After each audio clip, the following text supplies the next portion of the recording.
Assalamualaikum warahmatullahi wabarakatuh. Sahabatku generasi Z yang Allah rahmati, coba kalian sejenak membuka media sosial kalian. Dalam hitungan detik kalian bisa melihat konten Ustadz berceramah, lalu bergulir ke video perayaan Nyepi, ataupun kemudian kita melihat vlog teman kita yang merayakan Imlek.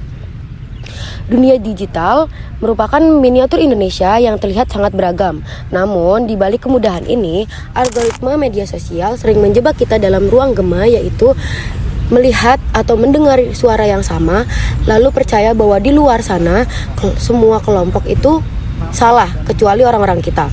Nah, tantangan kita hari ini adalah bagaimana menjadi muslim yang baik sekaligus warga negara Indonesia yang notabene adalah plural yang baik.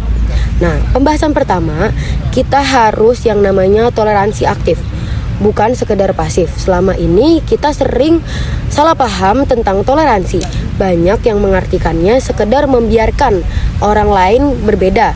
Itu yang dinamakan toleransi pasif dan tidak cukup untuk kita saat ini. Islam mengajarkan toleransi aktif, yaitu bergerak, berdialog, dan juga bekerja sama. Lihatlah pada piagam Madinah yang dilakukan Rasulullah. Rasulullah tidak hanya membiarkan suku Yahudi dan yang lainnya ada, tapi membangun perjanjian kerjasama yang jelas melindungi dan mempertahankan kota bersama demi kepentingan bersama. Allah berfirman dalam surat Al-Hujurat ayat 13 yang berarti, kami jadikan kamu berbangsa-bangsa dan bersuku-suku agar kamu saling mengenal. Kata lita'arafu berarti saling mengenal, bukan sekedar tahu nama, tetapi memahami budaya, pemikiran, tradisi, lalu menemukan titik temu untuk menemukan tujuan atau kerjasama dalam kebaikan itu. Yang kedua, memahami maqasid syariah dan konsep darurat. Dalam beragama, kita perlu memahami prioritas. Ulama merumuskan tujuan utama syariat, yaitu menjaga agama, jiwa, akal, keturunan, dan juga harta kita. Dalam konteks berbangsa, keutuhan NKRI, keamanan, dan juga perdamaian termasuk dalam menjaga jiwa dan juga harta. Penting juga memahami konsep darurat dalam kondisi tertentu. Sesuatu yang dilarang dapat diperbolehkan demi kemaslahatan yang lebih besar atau yang lebih baik. Kita mungkin berbeda pendapat tentang ucapan 9 hari raya, tetapi kita harus tetap sepakat bahwa membiarkan tetangga non-muslim merayakan hari rayanya dengan aman dan tenang adalah bagian dari menjaga kerukunan dan kemaslahatan bersama. Ketiga, melawan polarisasi dan menjadi jembatan untuk teman-teman di luar sana. Media sosial begitu mudah untuk mengimbuskan isu sara untuk memecah belah kedua pihak.